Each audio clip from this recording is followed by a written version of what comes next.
Hello, good morning students. Hope everything is fine.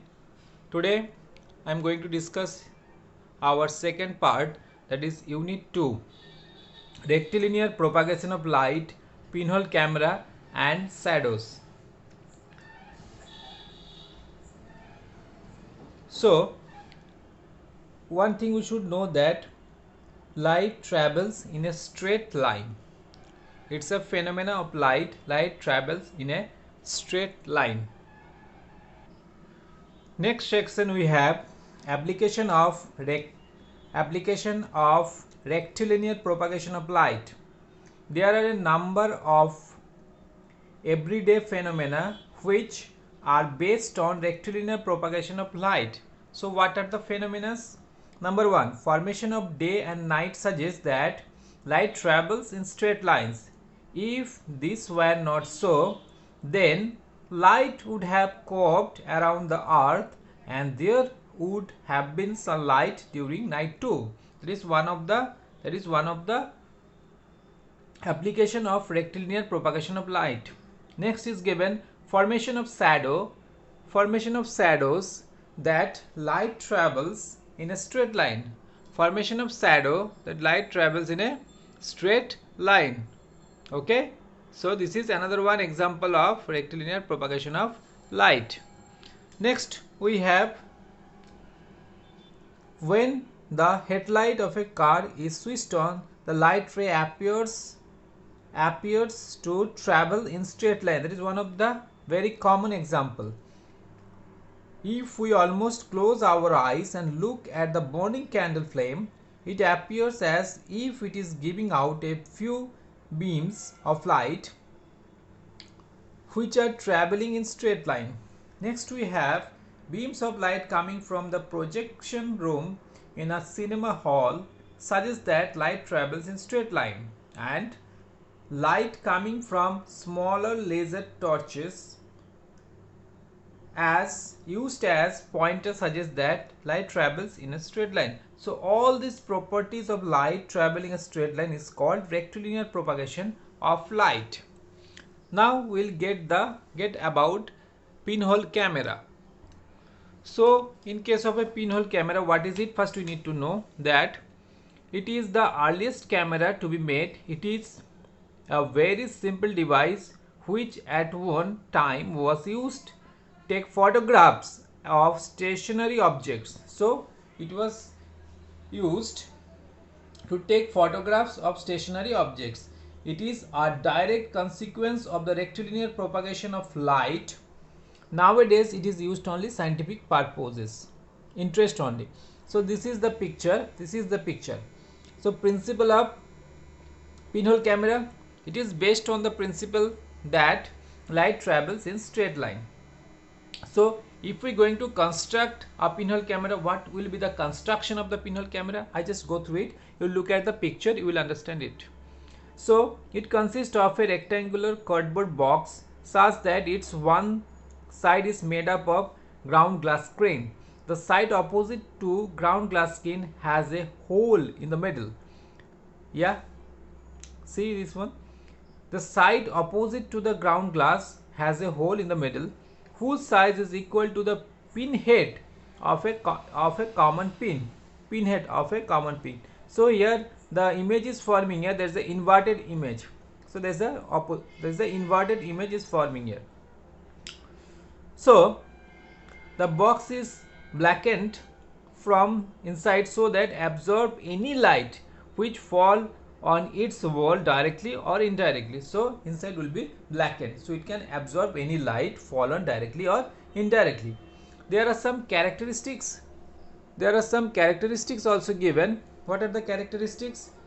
Pinhole camera, it is real, that is it is formed on the screen. It is real, it is formed on the screen. Next is that what is given? It is inverted. We have already seen it is inverted. Third one is given, it is generally smaller than the size of the object. Correct, it is generally smaller than the size of the object. So and some important key things. What do you know? The image formed in the pinhole camera is temporary. Correct, it is for temporary.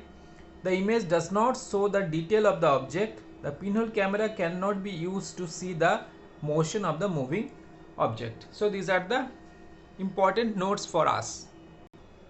Next, the most important thing is shadow and their kinds. What is shadow? The word you are very much familiar with that, shadow. The shadow is similar in shape to an opaque body. The ray which fall on the opaque body are blocked and they do not reach the screen. So a portion on the screen does not receive any light and remains dark. So there's a darker portion. The dark portion of the skin is known as the shadow of the body. If you go for a definition, then the dark patch formed behind an opaque body when it is placed in the path of light is called shadow. This is a region of absence of light, so no light is there. This is the absence of light in this region. The sharpness of the shadow depends on the size and distance of the light source. Shadow consists of two regions. There is the umbra and penumbra. What is the umbra portion? The region of total darkness is called umbra portion. No ray of light entered this section. And penumbra, the partial darkness which surrounds the umbra. The partial darkness which surrounds the umbra. So these are the very important term, umbra and penumbra. What I said, that the total darkness is called umbra and the partial darkness which surrounds the umbra is called penumbra. Okay. Next we have what is eclipse. The hiding of one heavily body in the shadow of another is called an eclipse. The hiding of one heavily body in the shadow of another is called eclipse. We know that Earth revolves around the sun and the moon revolves around the earth. However, the place in which the earth revolves around the sun is not same as that of moon around the earth. During their course of revolution, sometimes the earth, moon and sun happen to be in the same line. So they come into the same line. That means they are in a straight line. In such a situation, either the shadow of the earth falls on the moon for some time or the shadow of the moon falls on the earth for some time. The shadow cast by the heavily bodies on each other is called eclipse.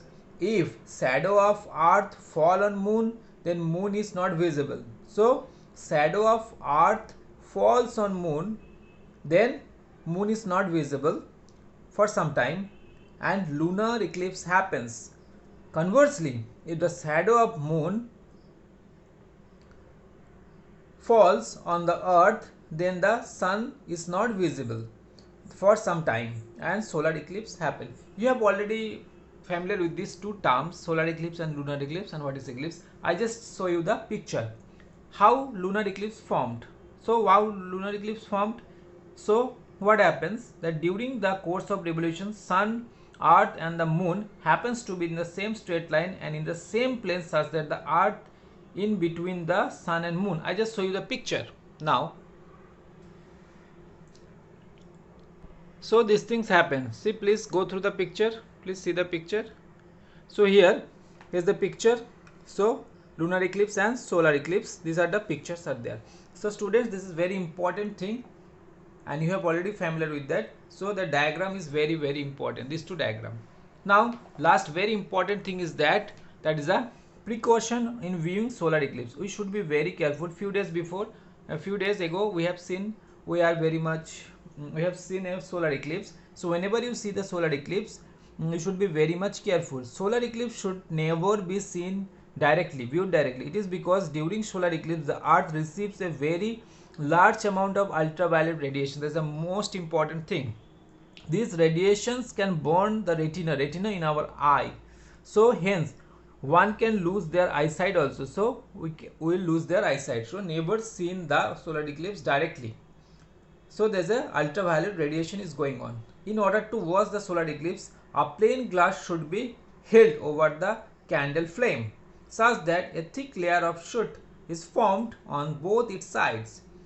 The sun should be observed through this glass, so it should not be seen directly. It cuts off most of the harmful radiation. Under no circumstances solar eclipse should be watched with dark glasses. as they offer no protection from the harmful solar radiation. So student, this is one of the major important thing you should keep in mind, and this is the explanation of the chapter. If you have any doubt, any query, please go through it and contact me. Thank you very much. Goodbye.